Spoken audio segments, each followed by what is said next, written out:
काफ़ी समय से मैं दो बहुत ही ख़ास चीज़ें कर रही हूँ और ऑनेस्टली इन्हीं दो आदतों ने मेरी टाल-मटोल लगभग ख़त्म ही कर दी है। पहले मैं वो वाली लड़की थी जो हर दूसरी चीज़ शुरू करती और फिर बीच में छोड़ देती। कितने ही साइड प्रोजेक्ट बनाए, पर कोई भी पूरा नहीं हुआ। लेकिन पिछले 2 साल मेरे लिए अलग थे। जिम में अपने बेस्ट गेन्स देखे और पहले से ज़्यादा ट्रैवल भी किया। और यह सब बस 2 चीज़ों की वजह से हुआ। 1. इंटेंशनल कॉन्स्ट्रेंट्स, जानबूझकर सीमाएं तय करना। मेरी 20 का आधा समय इस सोच में चला गया कि प्रोडक्टिविटी का मतलब है जितना हो सके उतना काम। मतलब टू डू लिस्ट फोड़ दो और कुछ भी खाली मत छोड़ो। लेकिन हकीकत में हो क्या रहा था? मैं हर समय बिजी महसूस करती थी, लेकिन असली प्रोग्रेस कहीं नहीं हो रही थी। फिर मुझे एक कॉन्सेप्ट मिला, द पैराडॉक्स ऑफ चॉइस। सीधी भाषा में, जितने ज़्यादा ऑप्शंस होंगे निर्णय लेना उतना मुश्किल होगा। बिल्कुल नेटफ्लिक्स जैसा, कभी कभी एपिसोड चुनते चुनते खाना ही खत्म हो जाता है और फिर इंसान रील्स स्क्रॉल करने लगता है। यही मेरे दिमाग में एक लाइट बल्ब जली। क्या मेरी प्रोक्रास्टिनेशन की वजह ये थी कि मेरे पास बहुत सारे ऑप्शंस थे? क्या होगा अगर मैं जानबूझकर कम चीज़ें करने का फैसला करूं? मैंने एक्सपेरिमेंट की शुरुआत जिम से की। पहले मैं हफ्ते में 5 से 6 दिन जिम जाने की कोशिश करती थी और हर पॉसिबल वेरिएशन करती थी।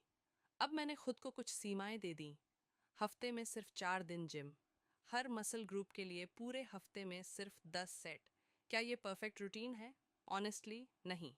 लेकिन क्या इससे मेरी टाल मटोल आधी हो गई और कंसिस्टेंसी बढ़ गई? Yes, a lot. मेरे पास अब कंफ्यूजन नहीं था। जिम सिंपल और प्रिडिक्टेबल लगने लगा। मैं हर लिफ्ट ट्रैक करती और बस थोड़ा सा बेहतर बनने की कोशिश करती। Progressive overload vibes.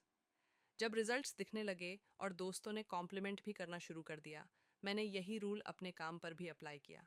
पहले मेरी टू डू लिस्ट 20 से 25 चीज़ों से भरी रहती थी। अब मैं रोज़ सिर्फ एक सबसे इम्पॉर्टेंट टास्क चुनती हूँ। और सच बताऊँ, यह जानकर कि आज सिर्फ एक काम करना है, काम शुरू करना बहुत आसान हो जाता है। लेकिन कंसिस्टेंसी के लिए एक चीज़ और करनी पड़ी। 2. इंटेंशनल रिवॉर्ड्स, कमाया हुआ इनाम। 1930 के दशक में बीएफ स्किनर ने कहा था कि हमारा व्यवहार इनाम और परिणाम से शेप होता है। मतलब, अगर किसी काम के बाद रिवॉर्ड मिले तो हम उसे दोबारा करते हैं। अगर आउटकम खराब हो तो हम उससे बचते हैं। और हाँ, हम इंसान भी ऐसे ही काम करते हैं। हम प्लेजर ढूंढते हैं और पेन से दूर भागते हैं। तो मैंने इस हैबिट को अपने फेवर में इस्तेमाल किया। जब भी मैं दिन का एक मेन काम पूरा करती, मैं खुद को एक छोटा सा अर्नड रिवॉर्ड देती। रिवॉर्ड कोई फैंसी चीज़ नहीं थे। नेटफ्लिक्स का एक एपिसोड किसी दोस्त से मिलना, अपने पुराने वीडियोस देखना, आराम से चाय पीकर म्यूज़िक सुनना।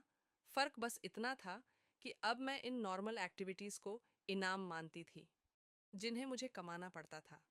इससे मोटिवेशन तो बढ़ी ही, रिवॉर्ड भी पहले से ज़्यादा स्पेशल लगने लगा। काम करके अर्नड नेटफ्लिक्स एपिसोड का मज़ा एकदम अलग होता है।